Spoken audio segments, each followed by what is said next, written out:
सभी मित्रों को गुड मॉर्निंग। आप सभी का अपने चैनल के ऊपर स्वागत है। आशा आप सब अच्छे होंगे, स्वस्थ होंगे। हम बात कर रहे थे मुस्लिम विधि के बारे में, और आज जो हम बात करेंगे वो बात करेंगे विवाह की पूर्व धारणा क्या है। मुस्लिम विधि के अकॉर्डिंग, मुस्लिम विधि के अंतर्गत विवाह की पूर्व धारणा क्या है, इस टॉपिक पे हम चर्चा करेंगे। तो आइए ज्यादा समय न लेते हुए सीधा मुद्दे पर आते हैं भाई।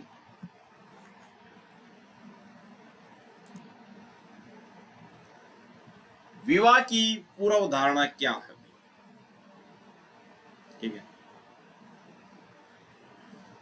तो सीधे शब्दों में कहें तो कानून यह मानता है कि हर व्यक्ति को यह साबित करना पड़ सकता है कि वह विवाहित है या नहीं। ठीक है, तो कानून यह मानता है कि हर व्यक्ति को यह साबित करना पड़ सकता है कि वह क्या है, विवाहित है। इसके दो मुख्य तरीके होते हैं यह साबित करने के लिए कि वो विवाहित है या नहीं है भाई। पहला है सीधा प्रमाण में। सीधा प्रमाण क्या, डायरेक्ट एविडेंस बोलते हैं इसको, यानी कि यह सबसे पक्का तरीका है। अगर आप यह दिखा दें कि विवाह हुआ था तो कोई शक नहीं रहता। इसके लिए आप ये चीजें इस्तेमाल कर सकते हैं। कौन कौन सी चीजें? एक तो गवाह हो, उस शादी में गवाह बता दें कि हाँ हमारे सामने हुआ था, तो ये सीधा प्रमाण है। वे लोग जो शादी के समय वहां मौजूद थे। ठीक है भाई। कागजात भाई, निकाहनामा या कोई भी लिखित कागजात जो शादी का सबूत हो, तो ये क्या है, ये सीधे प्रमाण है जिनसे आप ये बता सकते हैं कि हाँ शादी हुई थी। ठीक है, अब बात करते हैं पूर्व धारणा। जब सीधा सबूत न हो तो क्या होगा? जब सीधा सबूत न हो, अक्सर मुस्लिम समाज में विवाह बहुत ही सादगी से या बिना किसी बड़े अनुष्ठान के हो जाते हैं भाई। ठीक है, अगर बड़ा कोई अनुष्ठान होगा तो वैसे ही पता चल जाएगा, लेकिन क्या है, मुस्लिम जो समाज जो है इसमें विवाह बहुत ही सादगी से या बिना किसी बड़े अनुष्ठान से हो जाते हैं, जिससे कभी कभी लिखित रिकॉर्ड या गवाह मिलना मुश्किल हो जाता है। ठीक है, ऐसे में कानून परिस्थितियों को देखकर यह मान लेता है कि विवाह हुआ है। इसे ही क्या कहते हैं भाई, पूर्व धारणा कहते हैं। मतलब कोई भी सबूत, कोई भी क्या नहीं है, लिखित रिकॉर्ड या गवाह मिलना मुश्किल है। ठीक है, कोई बड़ा अनुष्ठान नहीं हुआ, सादगी से शादी हो गई। ऐसे में कानून परिस्थितियों को देखकर यह मान लेता है कि विवाह हुआ है। इसे ही पूर्व धारणा कहते हैं। ठीक है, अब बात करते हैं आगे। कानून किन परिस्थितियों में मान लेता है कि विवाह हुआ है? ये देखते हैं किन परिस्थितियों में मान लेगा कानून की विवाह हुआ है। नंबर 1, लगातार साथ रहना। ठीक है, ये पूर्व धारणाएं हैं। तो नंबर 1, लगातार साथ रहना। अगर एक पुरुष और स्त्री लंबे समय से पति पत्नी की तरह साथ रह रहे हैं तो कानून मान लेगा कि शादी हुई थी। व्यवहार वही, अगर दोनों का समाज में एक दूसरे के प्रति व्यवहार वैसा ही है जैसा एक पति पत्नी का होता है तो कानून मान लेगा कि शादी हुई है, विवाहित है। बच्चों की वैधता, अगर पुरुष ने उस स्त्री से पैदा हुए बच्चों को अपना वैध संतान माना है तो कानून मान लेगा कि शादी हुई है। अभी स्वीकृति हुई, अगर पुरुष ने सार्वजनिक रूप से या आपसी बातचीत में स्त्री को अपनी पत्नी के रूप में स्वीकार किया है तो कानून मान लेगा कि क्या है, शादी हुई है।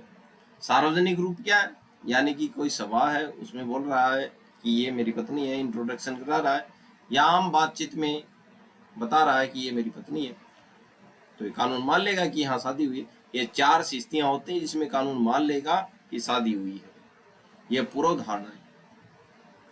एक महत्वपूर्ण बात, एक अपवाद है, यह पूर्व धारणा हर जगह लागू नहीं होती। अगर सबूत यह दिखा रहा हो कि उनका रिश्ता पति पत्नी जैसा है ही नहीं तो कानून यह नहीं मानेगा कि वे विवाहित है। ठीक है, अगर सबूत ये दिखा रहे हो कि पति पत्नी का जैसा रिश्ता है ही नहीं। ठीक है, तो कानून ये मान लेगा कि क्या है, वे विवाहित है, विवाहित नहीं है, सॉरी। उदाहरण के लिए अगर उनके बीच का व्यवहार किसी ऐसे रिश्ते जैसा है जो विवाह की श्रेणी में नहीं आता, तो यह पूरा उदाहरण का नियम काम नहीं करेगा भाई। अब दोनों साथ साथ रह रहे हैं, भाई बहन की तरह रह रहे हैं, तो शादी कैसे मानी जाएगी? ठीक है, आइए आगे चर्चा करते हैं। वैध विवाह भाई, ये क्या है भाई? कानून में किसी रिश्ते को वैध विवाह तब माना जाता है जब कुछ खास शर्तें पूरी होती हैं। कुछ खास शर्तों में क्या माना जाता है? विवाह को वैध माना जाता है। यदि शादी का कोई कागज निकाहनामा नहीं है, ठीक है, कोई कागज नहीं है शादी का, निकाहनामा नहीं, तो कानून नीचे दी गई 5 प्रमुख स्थितियों को देखकर यह मान लेता है कि वे पति पत्नी हैं। कौन कौन सी स्थितियां हैं? ये मुस्लिम विवाह के बारे में आइए देखते हैं। पति पत्नी की तरह लंबे समय तक साथ रहना पहली स्थिति भाई, ठीक है। सिर्फ साथ रहना काफी नहीं है, कुछ शर्तें जरूरी हैं इसमें भी, साथ रहने के अंदर। समय भाई, पहली बात है समय। उनका साथ रहना काफी लंबा होना चाहिए, न कि बस कुछ दिन का, पहला पॉइंट। दूसरा व्यवहार भाई, उनका व्यवहार एक दूसरे के प्रति पति और पत्नी जैसा होना चाहिए, तब शादी क्या मानी जाएगी? वैध है भाई। कोई कानूनी रुकावट न हो, उनके बीच ऐसा कोई रिश्ता नहीं होना चाहिए जहां शादी करना कानूनन मना हो। जैसे खून के बहुत करीबी रिश्ते, अगर खून के बहुत करीबी रिश्ते साथ में रह रहे हैं तो वो शादी करने के लिए क्या है? कानूनी क्या है? मनाही है उनको, तो पति पत्नी नहीं माने जाएंगे। स्त्री का सम्मान, वह स्त्री वेश्या या केवल रखेल नहीं होनी चाहिए, इस बात को ध्यान रखना भाई। तो पति पत्नी की तरह लंबे समय साथ रहना, इसमें ये बिंदु है भाई, इस बात को ध्यान रखना।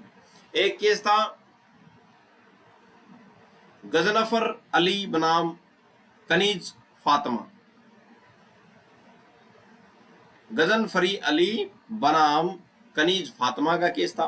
केस में कोर्ट ने साफ कहा कि अगर स्त्री का दर्जा रखेल का है तो चाहे वे दशकों तक साथ रहे, कानून उसे विवाह नहीं मानेगा, इस बात को ध्यान रखना। इस मामले में ये बात कही थी, यानी कि स्त्री का दर्जा जो है पति पत्नी जैसा न हो, रखेल वर्गा है, ठीक है, तो कानून उसको विवाह को नहीं मानेगा, बात को ध्यान रखना, ठीक है।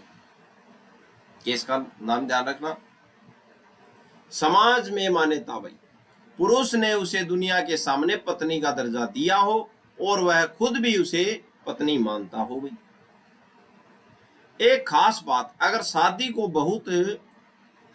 हुए बहुत साल बीत गए तो कानून खुद ही मान लेता है कि शादी के वक्त जरूरी सभी रस्में औपचारिकताएं पूरी कर ली गई होंगी भाई, ठीक है, ये अपवाद है भाई इसमें। कानून अगर शादी को हुए बहुत साल बीत गए तो कानून ये मान लेता कि रस्में तो पूरी की होंगी इन्होंने, पूरी, ये खुद मान लेता कानून। समाज की स्वीकृति भाई, अगर रिश्तेदार, पड़ोसी और दोस्त उन्हें एक पति पत्नी के रूप में जानते हैं और उसी तरह बुलाते हैं, ठीक है, तो यह इस बात का बड़ा सबूत है कि उनका विवाह हुआ है, ठीक है। पति की अपनी जुबान भाई, अगर पति खुद दुनिया के सामने या निजी तौर पर यह कहता है कि यह मेरी पत्नी है, तो कानून इसे विवाह का सबूत मानता है, बेशर्ते कि उन दोनों के बीच शादी होना कानूनन संभव हो, ठीक है, शादी संभव होना जरूरी है दोनों के बीच में, ठीक है, यह नहीं कि खुद के खून के रिश्ते हैं उसमें ये बोल देगी मेरी पत्नी, ऐसे नहीं होगा। बच्चों की वैधता भाई, बच्चों की वैधता क्या है? अगर पुरुष ने उस स्त्री से पैदा हुए बच्चों को अपनी वैध संतान के रूप में स्वीकार किया है, तो कानून यह मान लेगा कि उन बच्चों को जन्म देने वाली मां वास्तव में उसकी क्या पत्नी है। अगर कागज नहीं है तो पति पत्नी की तरह समाज में प्रतिष्ठा और लंबे समय तक पति पत्नी जैसा बर्ताव ही विवाह का असली सबूत है, इस बात को ध्यान रखना भाई। लेकिन याद रखिए, रखेल या वेश्या के मामले में यह नियम कभी लागू नहीं होता, चाहे वे कितना भी समय साथ रहें। इन बात को ध्यान रखना भी, ठीक है। आगे चर्चा करते हैं। विवाह की पूर्ण धारणा कब लागू नहीं होती, आइए देखते हैं। कानून में विवाह की पूर्व धारणा का नियम एक सुरक्षा कवच है, लेकिन यह हर जगह लागू नहीं होती। यदि नीचे दी गई परिस्थितियां हैं तो कोर्ट विवाह को मानने से इनकार कर सकता है। भाई कौन कौन सी परिस्थितियां, हाँ ये देखते हैं। पहली परिस्थितियां, व्यवहार का पति पत्नी जैसा न होना, यानी कि व्यवहार जो है इनका पति पत्नी जैसा न होना। अगर कोई जोड़ा साथ रह रहा है लेकिन उनका आपसी व्यवहार पति पत्नी जैसा नहीं है तो कानून उसे विवाह नहीं मानेगा। इस बात को ध्यान रखना, मुस्लिम विधि की बात है। उदाहरण, भाई वे सार्वजनिक रूप से एक दूसरे को पति पत्नी नहीं मानते तो कानून नहीं मानेगा उसको कि शादी हुई है। उनके व्यवहार में वह गंभीरता और जिम्मेदारी नहीं है जो पति पत्नी के रिश्ते में होती है। ऐसी स्थिति में पूर्व धारणा खत्म हो जाती है और कानून इसको शादी नहीं मानेगा।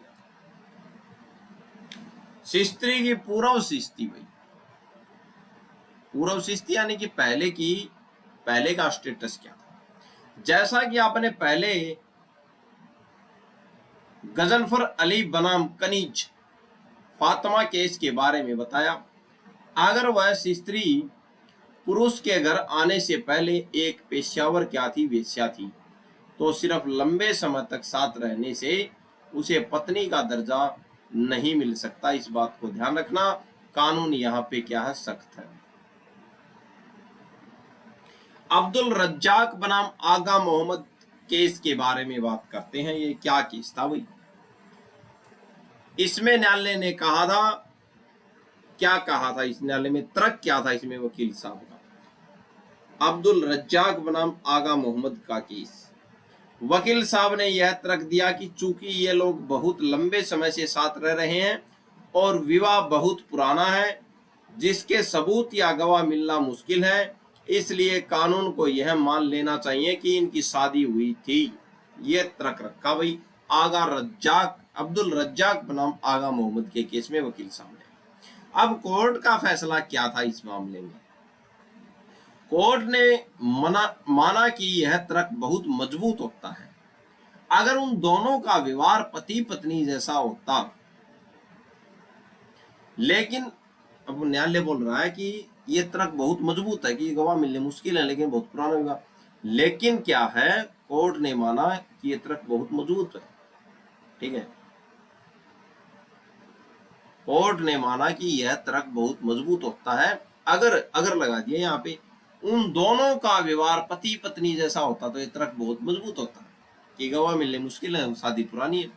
लेकिन क्योंकि उनका व्यवहार ही आपस में मेल नहीं खा रहा था, यानी पति पत्नी जैसा नहीं था, इसलिए कोर्ट ने विवाह मानने से साफ इनकार कर दिया। न्यायालय ने बोला अगर ये दोनों पति पत्नी की तरह व्यवहार करते तो मान लेते कि हाँ गवाह नहीं मिल रही, शादी सही है, लेकिन इनका व्यवहार ही नहीं है पति पत्नी जैसा, तो कैसे मान ले कि शादी हुई थी? ठीक है, तो विवाह मानने से साफ इनकार कर दिया भाई न्यायालय ने। आइए आगे बात करते हैं। केस नूर मोहम्मद बनाम जियाउद्दीन का केस। आइए देखते हैं क्या केस था। पारिवारिक कानून और मानहानि का महत्वपूर्ण केस बोलते हैं इसको, नूर मोहम्मद बनाम जियाउद्दीन का केस। केस की पृष्ठभूमि देखते हैं। एक पिता ने अपनी नाबालिग बेटी की शादी तय की। ठीक है भाई, एक पिता था, उसने अपनी नाबालिग बेटी की जो शादी है वो तय कर दी, बालिग नहीं थी भाई।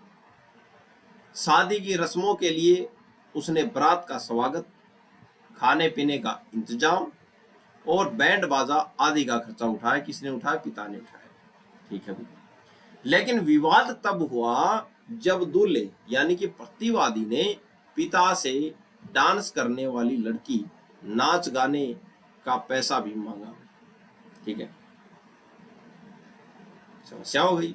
अब पिता ने क्या किया, शादी की सारी रस्में कर दी, बारात का स्वागत किया, खाने पीने का इंतजाम किया, बैंडबाजी का इंतजाम किया, लेकिन जो दूल्हा पक्ष जो था, दूल्हे ने ये बोला कि जो डांस करने वाली लड़की इसका पैसा भी आप दो।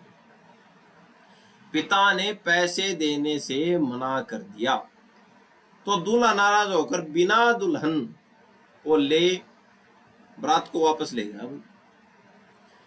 ठीक है भाई, बारात को वापस ले गया और अगले 2 साल तक उसने अपनी पत्नी यानी कि दुल्हन को लेने की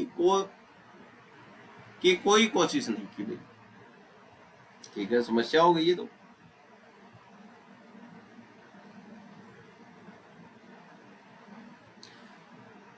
तो शादी होने के बाद वो दुल्हन को नहीं ले जा रहा, 2 साल हो गई, कोई कोशिश ही नहीं कर रहा।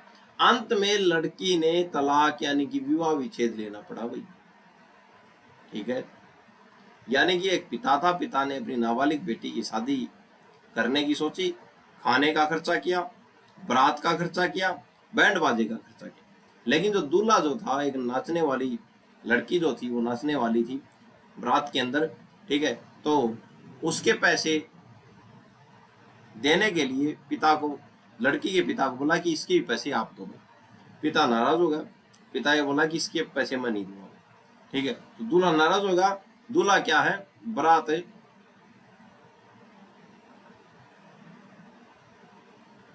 तो दुल्हन को तो वो लेगा नहीं, दुल्हन को साथ नहीं लेगा और बारात को क्या लेगा, वापस लेगा शादी करके। ठीक है, अगले 2 साल तक उसने, जो अब शादी हो गई तो उसकी पत्नी हो गई वो, अगले 2 साल तक उसने क्या किया, अपनी पत्नी को ले जाने की कोई कोशिश नहीं। अंत में लड़की ने क्या किया, विवाह विच्छेदन का क्या लगा दिया भाई, डिग्री लगा दी, विवाह विच्छेदन का केस कर दिया भाई। ठीक है, अब क्या हुआ आगे, पिता ने क्या मुकदमा किया, पिता ने मुकदमा कर दिया किस पे, लड़के पे। पिता ने कोर्ट में पैसे वापस मांगे जो उसने शादी में खर्च किए, 2000 रुपये और खाने का खर्चा। ठीक है, अब पिता ने क्या किया, लड़के पे केस कर दिया और खाने के खर्चे जो भी खर्चा हुआ और 2000 रुपये ये मांग लिए भाई। ठीक है, दो भाई। न्यायालय ने क्या फैसला दिया इसके ऊपर, कोर्ट ने माना कि पिता को पैसे वापस मिलने चाहिए। कोर्ट ने कहा कि बारातियों के खाने और बाकी व्यवस्थाओं का फायदा दूल्हे और उसके परिवार ने उठाया था, न कि पिता ने। पिता पर यह खर्च करने की कोई कानूनी मजबूरी नहीं थी, इसलिए दूल्हे पक्ष को यह पैसा लौटाना होगा। ठीक है भाई, ये न्यायालय ने फैसला दिया। बात नंबर 2 क्या हुई भैया, मानहानि क्षतिपूर्ति। इस केस का सबसे रोचक हिस्सा यह है कि कोर्ट ने पिता को 3000 रुपए का हर्जाना दिलाया भाई। कोर्ट ने इसे मानहानि माना, क्यों, क्योंकि दूल्हे का बीच शादी से बारात वापस ले जाना और दुल्हन को न ले जाना समाज में लड़की और उसके परिवार के सम्मान के खिलाफ था, तो मानहानि के केस में 3000 रुपए दिलाए। यह पिता और लड़की के प्रति एक बड़ा अनादर और अपमान था। ठीक है, तो इस केस से हमको क्या सीख मिलती है, शादी सिर्फ रस्मों का नाम नहीं, यह 2 परिवारों के सम्मान और विश्वास से जुड़ा होता है। बिना वजह शादी तोड़ना और अपमान करना कानून की नजर में गलत है और इसके लिए आर्थिक क्षतिपूर्ति देना पड़ सकता है। इस बात को ध्यान रखना भैया। आप भी ये नहीं कि ले जाओ बारात को और वहां से उल्टे भाग जाओ, ऐसे नहीं है। कोर्ट ने माना कि पिता का खर्च वाजिब था, इसलिए पैसा लौटाना होगा, साथ ही बारात वापस ले जाना और दुल्हन को न ले जाना लड़की और उसके परिवार की मानहानि थी, इसलिए 3000 रुपए का हर्जाना भी दिया गया। ठीक है, आगे चर्चा करते हैं मानहानि का केस। अब पॉइंट आता है हमारे पास खयार उल बुलुग, ये क्या होता है,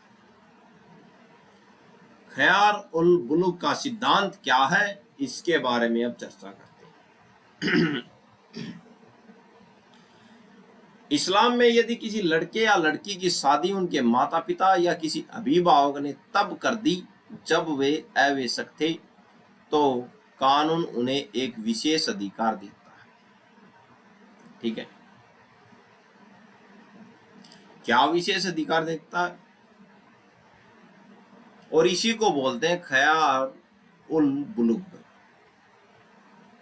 जब वह बच्चा वयस्क हो जाता है तो उसे यह हक मिलता है कि वह तय करे कि उसे यह शादी स्वीकार है या नहीं।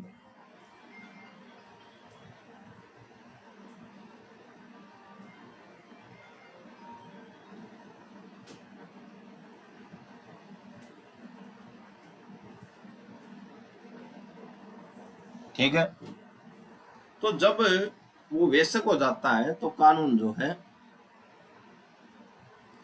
तो उसे यह हक मिलता है कि वह इस शादी को या तो क्या करे, स्वीकार करे या अस्वीकार करे। विकल्प वह कह सकता है कि मैं इस शादी को नहीं मानता और विवाह वहीं खत्म हो जाता है। भाई अगर ये बात अगर पुष्टि कर दी, यदि वह चाहे तो शादी को स्वीकार भी कर सकता है। इसे ही वयस्कता का विकल्प यानी कि खयार उल बुलुक कहते हैं।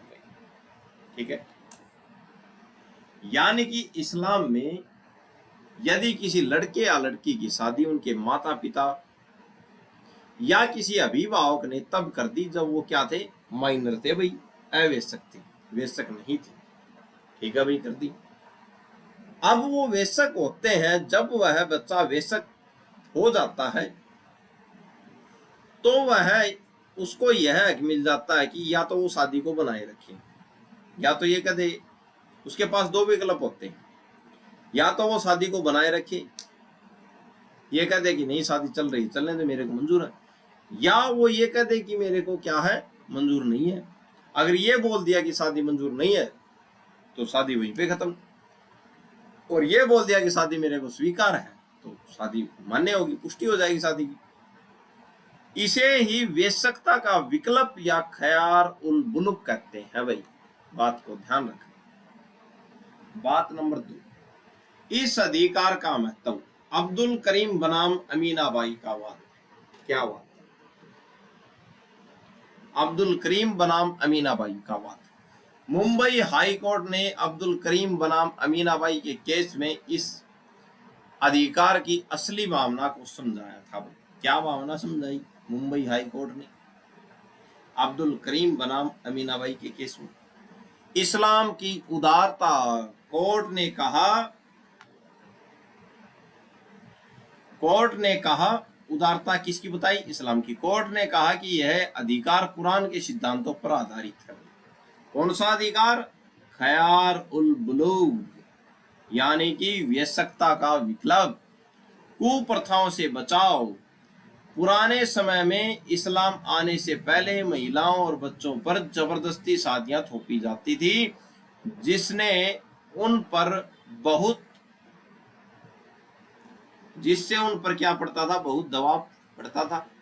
यह अधिकार एक सुरक्षा कवच की तरह है जो उन्हें बस इस दबाव से आजाद करता है। इस बात को ध्यान रखना। स्वतंत्रता। यह कानून यह सुनिश्चित करता है कि किसी भी व्यक्ति पर बिना उसकी मर्जी के जीवन भर कोई रिश्ता थोपा न जा सके। ठीक है, ये केस था अब्दुल करीम बनाम अमीनाबाई के केस में ये बात कही थी मुंबई हाई कोर्ट। बात नंबर 3, अधिकार कब मिलता है भैया? खयार उल बुलुक का अधिकार कब मिलता है? जब बच्चा शादी के समय अवयस्क हो और शादी अभिभावक ने की हो। इस बात का ध्यान रखना भैया, शादी कौन करेंगे? अभिभावक करेंगे। और बच्चा कैसा था? वयस्क था भाई, अवयस्क था, सॉरी वयस्क था ही नहीं। समय सीमा। वयस्क होते ही प्राप्त करने के तुरंत बाद यह अधिकार मिल जाता है। वयस्क होते ही अधिकार मिल जाता है। स्थिति क्या होगी? जब तक लड़का लड़की इस शादी को अस्वीकार नहीं करते तब तक शादी पूरी तरह वैध मानी जाती है। इस बात को ध्यान रखना। उद्देश्य क्या? बच्चों की सहमति को महत्व देना और उनके भविष्य को सुरक्षित करना, ये इसका उद्देश्य है। छोटा सा उदाहरण देखते हैं। मान लीजिए 15 साल की उम्र में किसी लड़की की शादी कर दी गई। जब वह 18 साल की होती है तो उसके पास पूरा हक है कि वह कहे मैं इस पति के साथ नहीं रहना चाहती, और उसका यह फैसला कानूनन मान्य होगा। ठीक है, यह उसका कानूनी अधिकार है और कानून इसे मान्यता देता है। इस बात को ध्यान रखना। आगे बात करते हैं। मुस्लिम विधि में विवाह की अक्षमता क्या है, कैपेसिटी ऑफ मैरिज क्या है भाई मुस्लिम विधि में, आइए देखते हैं। विवाह की अक्षमता को समझने के लिए उम्र की 3 अवस्थाएं बताई गई है यहाँ पे भी, ठीक है। विवाह की जो अक्षमता जो है उसको समझने के लिए उम्र की 3 अवस्थाएं बताएंगे, कौन कौन सी है। अवस्था नंबर 1, इसको बोलते हैं सगीर भाई, आयु 7 वर्ष से कम बचपन होता है। साधारण भाषा में यह बहुत छोटी उम्र होती है जो 7 वर्ष से कम की होती है, इसको सगीर बोलते हैं। कानूनी स्थिति क्या है, इस उम्र में किया गया कोई भी विवाह शून्य माना जाता है। सगीर उम्र में, ध्यान रखना भाई, सगीर एज में शादी की हुई क्या मानी जाती है भाई, शून्य मानी जाती है। मुख्य बात, इस उम्र में न तो बच्चा अपनी मर्जी दे सकता है और न ही अभिभावक का किया हुआ विवाह वैध माना जा सकता है। यह विवाह कानून की नजर में है ही नहीं भाई, ध्यान रखना। तो नहीं तो अभिभावक द्वारा माना जाता है इस विवाह को, और नहीं बच्चा सहमति दे सकता है कोई। तो सगीर जो आयु है 7 वर्ष से कम, अगर इस अवस्था में कोई शादी होती है बच्चे की तो वो क्या है, शून्य है। बात नंबर 2, आयु की दूसरी स्थिति क्या है, शरीरी। शरीरी क्या है भाई, आयु 7 से 15 वर्ष के बीच समझदारी की शुरुआत होती है इस आयु में। तो अगर शादी 7 से 15 वर्ष के बीच होती है, किसी बच्चे की करवाते हैं, इसको बोलते हैं शरीरी, समझदारी की शुरुआत बोलते हैं इसको। यहां बच्चा बड़ा तो हो रहा है लेकिन अभी पूरी तरह से परिपक्व नहीं है भाई। कानूनी स्थिति क्या है, इस अवस्था में बच्चा खुद से शादी नहीं कर सकता, लेकिन यदि उसके माता पिता या अभिभावक चाहे तो वे उसके लिए शादी तय कर सकते हैं, ठीक है। अधिकार क्या है यहाँ पे बच्चे के, बच्चा इस उम्र में खुद अपनी मर्जी नहीं दे सकता, इसीलिए उसकी शादी अभिभावक के फैसले पर निर्भर करती है, ठीक है।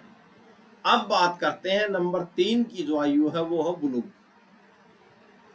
बुलुग आयु बोलते हैं आयु 15 वर्ष से अधिक, बालिग अवस्था बोलते हैं इसको। साधारण भाषा में यह व्यक्ति कानूनी रूप से बालिग माना जाता है।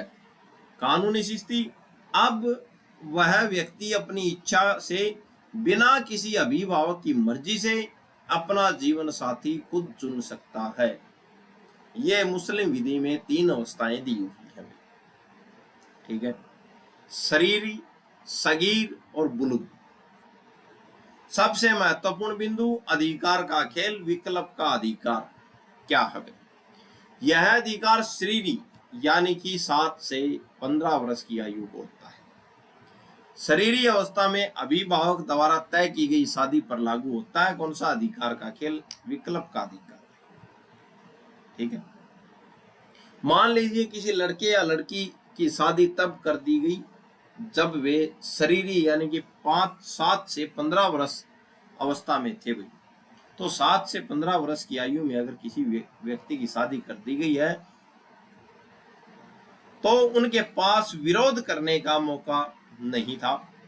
जब उनकी शादी की गई तो उनके पास विरोध करने का मौका नहीं था, क्योंकि अभिभावक ने फैसला ले लिया था भाई, ठीक है भाई। अब क्या होगा, अब आगे बात करते हैं।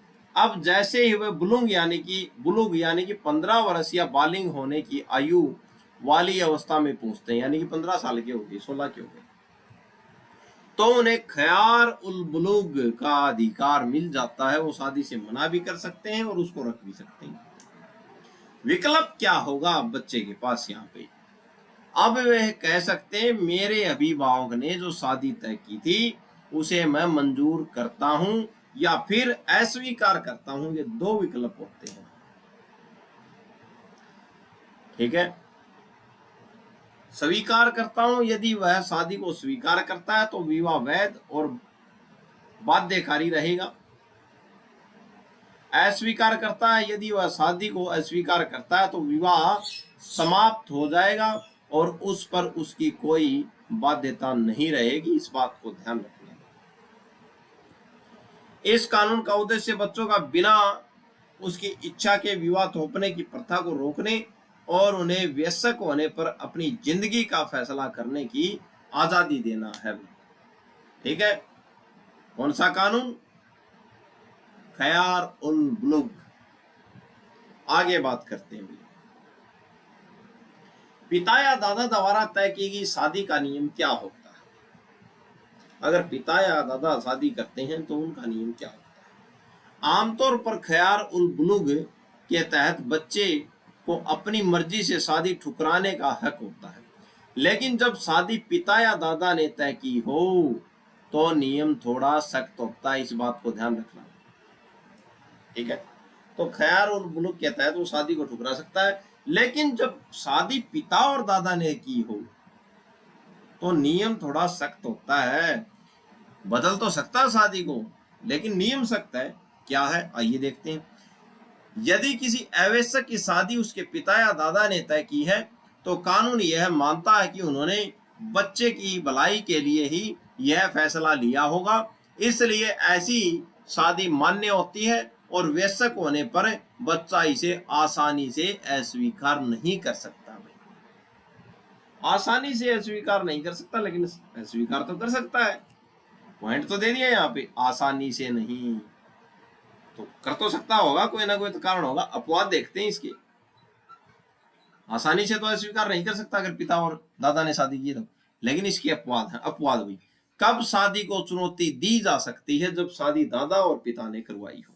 बात नंबर 1, कपट। अगर पिता ने शादी तय करते समय झूठ बोला हो या किसी तरह का धोखा दिया हो तो वो 15 साल का होते ही एप्लीकेशन लगा सकता है कि मेरे साथ कपट किया गया था। तो कपट के कारण क्या है, ये अपवाद। कपट के कारण पिता और दादा द्वारा शादी करवाई गई भी रद्द हो सकती है। बात नंबर 2, लापरवाही भी। अगर पिता ने बिना सोचे समझे ऐसी जगह शादी कर दी जो लड़की के लिए घातक या बहुत ही नुकसानदायक है, तब भी वो लड़की शादी को क्या करवा सकती है? शून्य करवा सकती है। दूल्हे की स्थिति में यदि दूल्हा मानसिक रूप से स्वस्थ न हो, जड़ बुद्धि या पागल, किसी गंभीर बीमारी से ग्रस्त हो, शारीरिक रूप से अक्षम हो, तो भी क्या है, शादी को शून्य करवाया जा सकता है, चाहे वो पिता ने करवाई हो चाहे दादा ने करवाई। सारवान कष्ट भाई, यदि शादी के बाद लड़की को अपने पिता के घर की तुलना में ससुराल में बहुत ज्यादा शारीरिक या मानसिक कष्ट झेलना पड़ता है, तब भी उस शादी को क्या करवाया जा सकता है? रद्द करवाया जा सकता है। तो ये अपवाद है।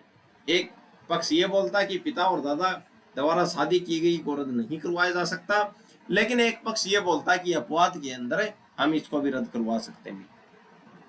सामान्य सिद्धांत, पिता दादा द्वारा की गई शादी बाध्यकारी होती है। बच्चा वयस्क होने पर इसे अपनी मर्जी से तोड़ नहीं सकता। अपवाद है, यदि शादी में पिता की क्या है, कपट हो, लापरवाही हो या लड़की के लिए गंभीर नुकसान की स्थिति हो, तभी कोर्ट इस शादी को रद्द करने पर विचार करेगा। ध्यान रखना। तर्क क्या है? पिता का अधिकार बच्चे की भलाई के लिए है, न कि उसे मुसीबत में डालने के लिए। अगर भलाई नहीं दिख रही तो पिता का निर्णय कानून की नजर में गलत माना जा सकता है। इस बात को ध्यान रखना भाई। और ये जो है, आज हमने मुस्लिम विधि के अंदर जो खयार उल बुलुग के बारे में चर्चा की, बहुत ही इंपॉर्टेंट टॉपिक था। आपको समाज में भी ये टॉपिक देखने को मिलेगा कहीं ना कहीं पे, और पेपर में भी इससे हूबहू क्वेश्चन पूछे जाएंगे कि खयार उल बुलुग क्या है, सीधा प्रश्न बनेगा। तो आज के लिए इतना ही। आशा है आपको समझ में आया होगा, अच्छा लगा होगा। तो आज के लिए इतना ही। धन्यवाद, धन्यवाद, धन्यवाद।